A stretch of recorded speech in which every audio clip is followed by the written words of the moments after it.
What's up everyone, Nick from ResoNix Sound Solutions here, and before we get into this video, I'm going to show you one of our budget-friendly but very useful products that we offer. This is going to be our ResoNix CCF strips.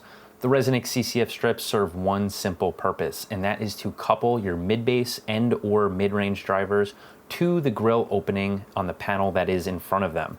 The point of this is very simple. It helps funnel all of that sound energy from behind that panel through the grill opening to make sure you get the most output from your speaker possible, the most low-end extension possible, and the least amount of distortion caused by resonance possible.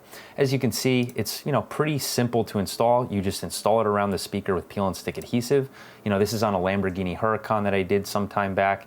This is on a customer's F-150 with the Accuton Automotive 6.5-inch mid-bass driver. This is actually submitted by a dealer of ours using the Karma Mobile Audio Aspect 6x9 mid-bass driver. They're long enough to use around pretty much any car audio mid-bass driver. Again, very simple, very easy to use. I see a lot of people doing deadening installs where they do all the sound deadener, the constrained layer damper, the foam, the absorbers, the barriers, but they're not coupling those mid-bass drivers or the mid-range drivers to the grill opening, and therefore allowing all of that sound energy to leak in behind that panel, losing output, causing more distortion from resonance, not allowing it to play as low as it possibly could. It's just tripping before the finish line. So, finish it up right, use ResoNix CCF strips in your installation for the best end results possible. Now, onto the video. Hey everyone, Nick from ResoNix Sound Solutions here at Luke Ouellet's biannual get-together. And now we have, who are you and what are you driving? Pat Fennell, it's a 2001 Lexus IS 300. Okay, and what is going on in here? Tell me more about it. Tell me more about what you did, why you did it, everything about it. All right, so 4 Quattrigo amps. The one on the left drives the tweeters. The one on the right is bridged to the subwoofer. And the 2 in the front are on each of the mid-ranges. Now the ones on the back wall actually came from Pakistan, and those are 2 of 14 in existence. 2 of 14? 2 of 14, I got them from Dawood. Oh wow, okay. And then the other 2 took me a couple of months to track down, and those are 2 of 250. And if you go on the Quattrigo website and reference the numbers on there, those are actually the amplifiers off of their website that they used for their photo shoot. Oh, cool. So I see you have a little badge right here. What is SIM? SIM is Sound in Motion, which is the shop that I work at down in Watertown, Mass. Cool. Seems like you guys do quality work. I've actually seen plenty of your installs, and I can confirm they do great work. So yeah, is there anything else going on back here, or is this really it? This is it for the moment. Phase 2 is going to be adding we're moving the battery to the back.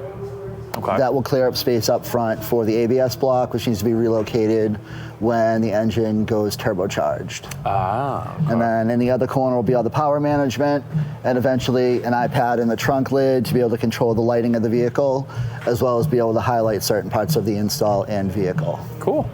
So let's hop inside. I'll go on the driver's side, and we'll see what we got going on here. So I see these nice, silver grills you got here. Are these factory or no? Those are factory off of 2002. Okay. So with the interior, when I originally got the car, it was tan. And obviously tan interiors don't tend to hold up too well. So it was pieced together with black panels. And over time, everything was kind of converted over to suede, be it the headliner, pillars, rear deck, door inserts, as well as the seats. Cool. So it's kind of a Porsche theme. Okay. If you look at a 911 or even a Macan, it's laid out very similar with where the suede is in the car, as well as the seat design. So it wasn't just random suede inserts and suede. Absolutely not. Everything was done with a purpose. Okay. So what else you got going on here? It seems like it's a pretty straightforward system you got going on here. I noticed there's no subwoofer in the trunk. Where's your sub? Subwoofer is in the passenger footwell. Okay. And a couple of benefits to that. First benefit is it doesn't take up a whole lot of space. Yeah. So when we use the car for road trips and traveling, we don't have to worry about an enormous sub box. Second added feature, which I think would probably be even better, is it adds to the sound quality, bringing the bass up front, as well as having a lot more impact than something that's trunk mounted. Oh, okay. Cool. And, you know, what front sub is it?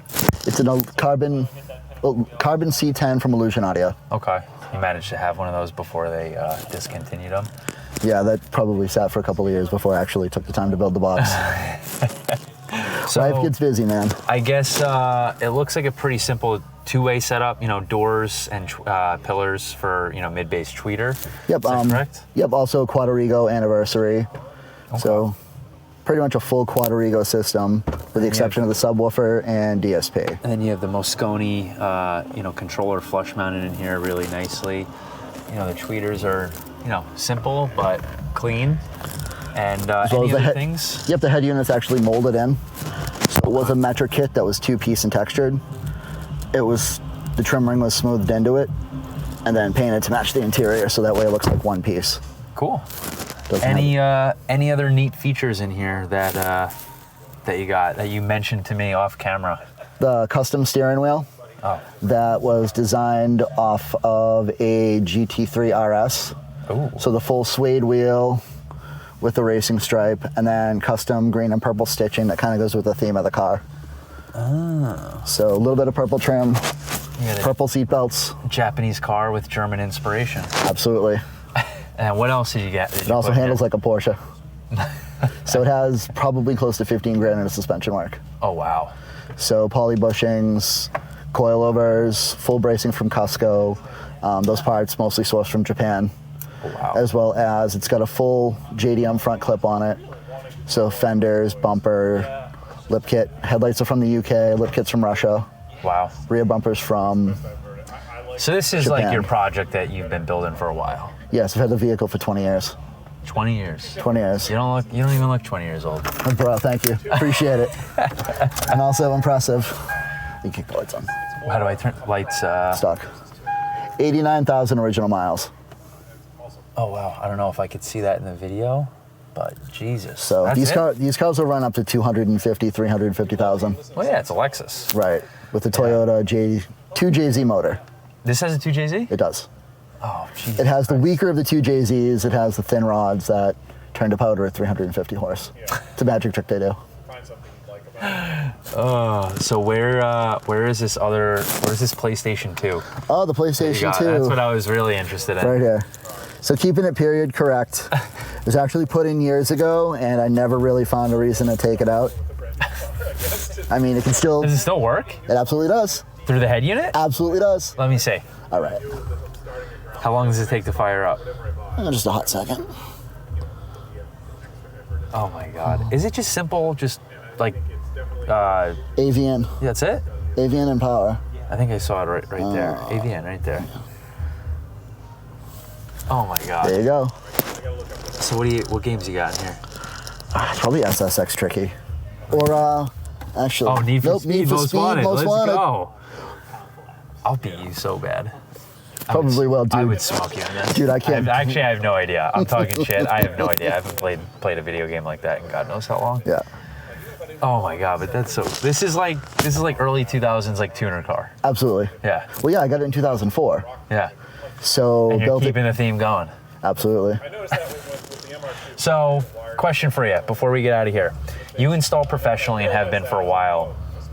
What is something that you've learned about working on customers' cars over the years, you know, doing many, many vehicles that allowed you to maybe gain clarity about doing in here? Like what's something that you knew going into this vehicle that, you know, you knew you were doing, but maybe was something that you wouldn't have understand before, like your average hobbyist wouldn't know about doing in here? So keeping it clean and just integrating things as well as possible. Yeah. Because most customers, especially our clientele, doesn't really enjoy the clunky add-on stuff.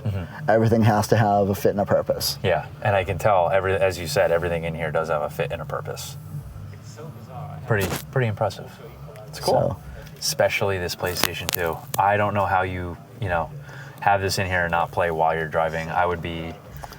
Bro, with the Boston traffic I sit in, I should. You should.